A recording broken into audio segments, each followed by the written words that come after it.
Ay mga kapobre, nandito tayo sa Mexicano Motors sa paggawaan ng Jeep. Ayan, malalaman natin yung mga presyo ng Jeep kay Tatay Jim dito sa Mexicano Motors located at sa Litran 4 Dasmariñas, Cavite. Ayan, Mingoville Street. Ayan, nandito si Tatay Jim ng Mexicano Motors para magbigay ng presyo sa mga galvanized magmula sa 9-seaters. Ayan, magkano po ang 9-seaters? Bisito makina 980. 980. Oo. Bagong kaha na yun. O bago ka, nakaling na yun.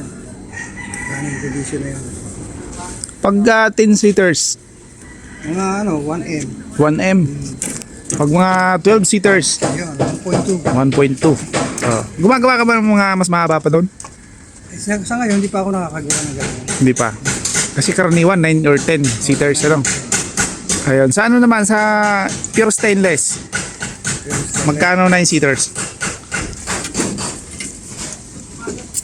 Mga 1.1. 1.1. Sa 10 seaters, 1.2. ayan. 12 seaters. Pwede na rin sa 1.2. Pwede na. Ayun. So nga sa ngayon wala kang available na binibenta? Wala. Wala. Tayo puro repair lang to eh. Wala ba yung dati na medyo mura-mura? Wala na yung mga rumura. Hindi nangyari, hindi pa tapos. Nandun. Saan? Hindi. Kulay orange. Bisito. Bisito, pwede ba natin makita? Pwede. Ayun, punta mo natin. Ang dami nakatambak. Okay lang at least makita nila. Sige. Tara. Sige, pupunta muna namin yung jeep na possible na may benta. Gagawin muna siya. Dito sa garahe.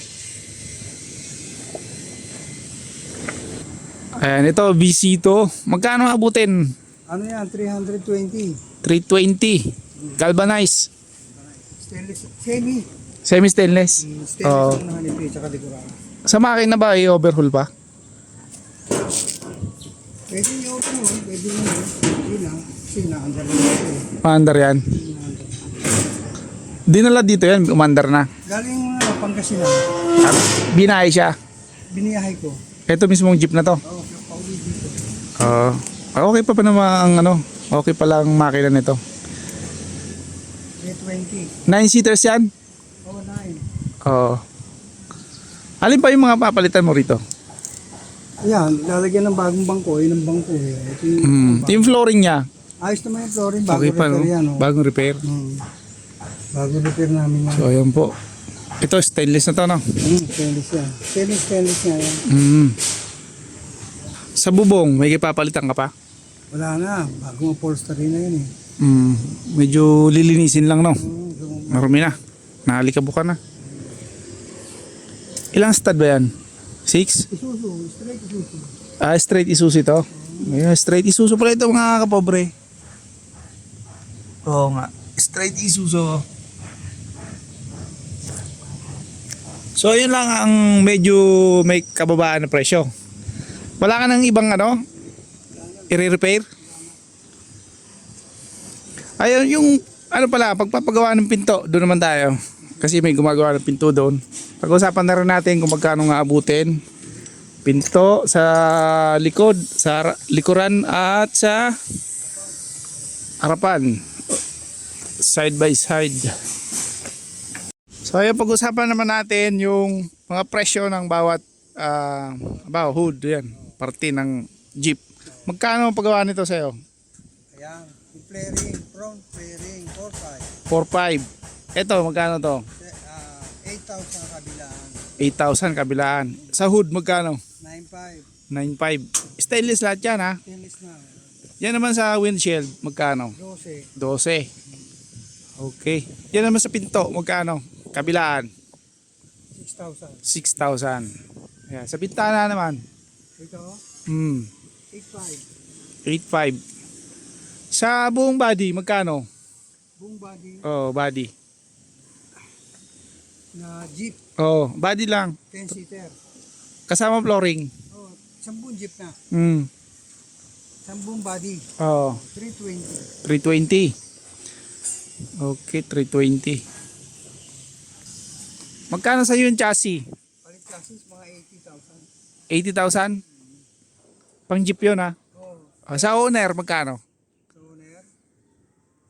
Hindi ko masabi kung magkano owner eh. Hindi ko alam ang price. Mas mura-mura, no? Kasi maiksi. Pero maiksi lang. Hmm. Sige. Ayun na lang muna ang ating update kasi wala pang binibenta rito. Salamat Tata Jim. Yun lang isa binibenta doon. Sa owner wala kang binibenta. Eto, hindi pa tapos. Ito. Ano makina niyan?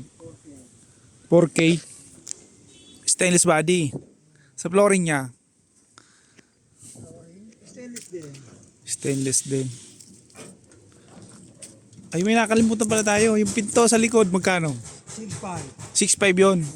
Ayun. Swing type. 6.5 sa Jeep. Ayan na muna ang ating update. Balik na lang tayo rito. Salamat mga kapobre. Ayun mga idol. Meron ditong pinapagawang bunsoy. Pure stainless body flooring mga idol. Taga Bulacan daw yung may-ari nito. Ayan may tatak na Mexicano Motors. Ito ay naka 5 stud. Anong makina idol? C240. Ito na ba yung ano nung last 2 years pa na nandito? Ito ba yon? Hindi ba ito yung gawa nyo dati? Kapareho na, di ba? Magkamukha eh. Parehas yung bubong. Ayun, diesel engine mga idol. Maraming ginawa sa pangilalim. Palit ng butyo, no? Palit ng butyo. Pure stainless. Yung body niya, bago ba? Ayun, bagong-bago yung body. Napakakinis mga idol. Yung bubong, bagong palit.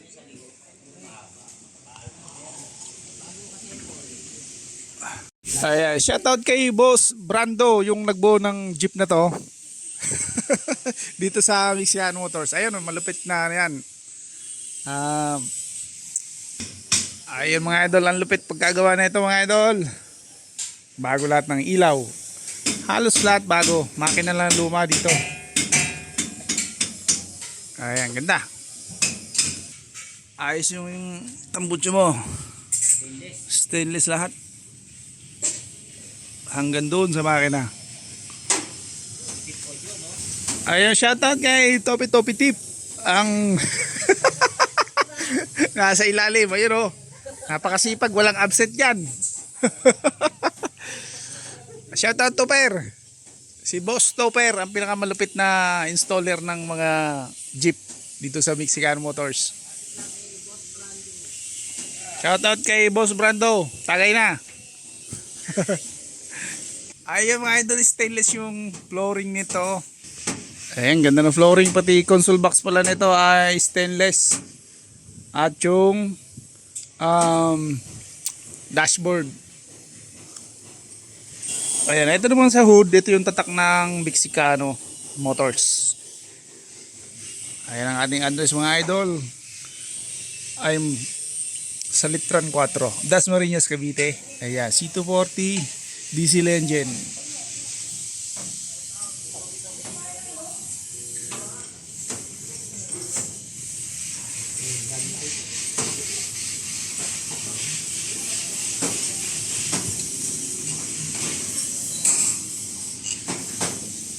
Topi Topi Tip.